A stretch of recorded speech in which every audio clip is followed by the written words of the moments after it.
अरब किस तरफ है अभी तक ये क्लियर नहीं हो पाया है। ये जो जानकारी आपको दे रहा हूं इसका हिंट मैं आपको 4 दिन पहले दे चुका था, लेकिन सबूत नहीं था। अब आपको बता दूं कि सऊदी अरब ने फॉक्स न्यूज़, जो अमेरिका का टॉप लेवल का न्यूज़ चैनल है, उससे एक्सेप्ट किया है। तो अब ये प्रूफ है फॉक्स न्यूज़ का। अब सुनिए सऊदी अरब का काला चिट्ठा। 4 क्रूज खतरनाक मिसाइलें हुतीस की तरफ से पिछले हफ्ते दागी गईं। पिछले हफ्ते के दौरान 4 क्रूज मिसाइल, जिनमें से 3 क्रूज मिसाइलों को अमेरिका के युद्धपोत ने रोक दिया, वॉरशिप ने। एक मिसाइल को नहीं रोक पाया अमेरिका। वो मिसाइल दंदनाती हुई बिल्कुल अपने टारगेट इजराइल की तरफ बढ़ रही थी। सऊदी अरब तुरंत एक्टिव हुआ और सऊदी अरब ने उस आखिरी मिसाइल को मार गिराया। यानी इजराइल पर हो रहे हमले को खुद सऊदी अरब ने रोका, या यूं कहूं सऊदी अरब ने इजराइल पर होते हुए हमले को रोक दिया, या यूं कहूं कि सऊदी अरब इजराइल के साथ। आप खुद सोचिए और माथा पीटिए कि ये सऊदी अरब है। इसके अलावा खबर ये है कि पूरी तरह से बॉर्डर पर तैनाती की हुई है, अलर्ट पर है सऊदी अरब। यानी अपनी तो रक्षा कर ही रहा है और इजराइल की भी कर रहा है, और ये सारा काम अमेरिका के कहने पर कर रहा है। अमेरिका का पालतू साबित हो रहे हैं मोहम्मद बिन सलमान।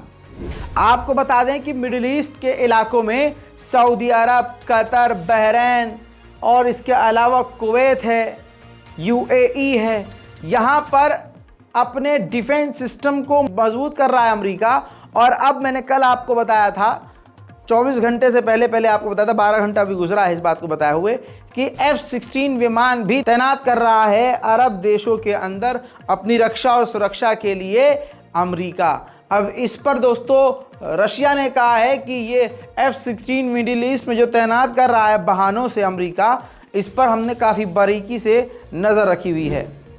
भाई अब ये समझ लीजिए कि इजराइल ने 57 मेडिकल हेल्थ केयर को अब तक डायरेक्ट उड़ाया है। इसके अलावा 12 अस्पताल जो बड़े अस्पतालों में आते हैं उसको उड़ाया है। 32 हेल्थ सेंटर बंद हो गए हैं। छोटे मोटे जो हेल्थ केयर संस्थानें थी वो भी बंद हो गए हैं। पता है क्यों? क्योंकि फ्यूल ख़त्म हो गया है गज़ा में और इजराइल फ्यूल जाने नहीं दे रहा है।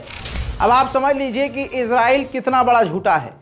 यूएन ने खुद जो वहाँ मौजूद है उस टीम ने कहा है कि पूरे गज़ा में कोई भी फ़िलिस्तीनियों के लिए, गाज़ा के लोगों के लिए सेफ जगह नहीं है। इजराइल ने शुरू में कहा था कि गाज़ा के लोगों से कि आप साउथ गाज़ा की तरफ जाओ, वहाँ पर आप सेफ रहेंगे, लेकिन वहाँ रास्ते में भी लोगों पर हमला हो रहा है और साउथ गाज़ा में भी इजराइल अब हमला कर रहा है। वहीं फ़िलिस्तीन के लीडर ने कहा है कि इजराइल अपने वॉर क्राइम को छुपाने के लिए हमास को दाइश से मिला रहा है। आंकड़ों के हिसाब से 50% गाज़ा की जो बिल्डिंग हैं वो तबाह हो चुकी हैं। आधा गज़ा पूरी तरह से टूट चुका है, बिखर चुका है। जैसा मैंने आपसे कहा था कि सोशल मीडिया पर पूरा कंट्रोल इजराइल और अमेरिका का है। फ़िलिस्तीन का एक वाहिद पेज था, आई ऑन फ़िलिस्तीन, जिसके मिलियंस में सब्सक्राइबर और फॉलोअर थे। इंस्टाग्राम, फेसबुक, ट्विटर, तमाम सोशल मीडिया पर आई ऑन फ़िलिस्तीन का पेज मौजूद था, वेरीफाइड था और काफ़ी सालों से चल रहा था।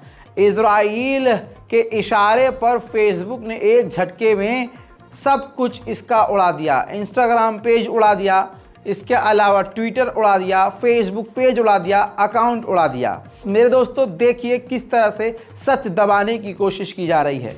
हालांकि दुनिया जानती है कि फेसबुक को मिलियंस ऑफ डॉलर मिले होंगे, एक मोटी रकम ये काम करने के लिए अमेरिका और इजराइल ने दी होगी। उधर फ्लोरिडा के गवर्नर ने कहा है कि फ्लोरिडा ने, हमारे खुद के स्टेट ने, इजराइल को अपने ख़तरनाक ड्रोन भेजे हैं जंग के लिए। मेरे दोस्तों बहुत सारी जानकारी आना बाकी है। आपसे गुजारिश है कि चैनल को सब्सक्राइब कीजिए।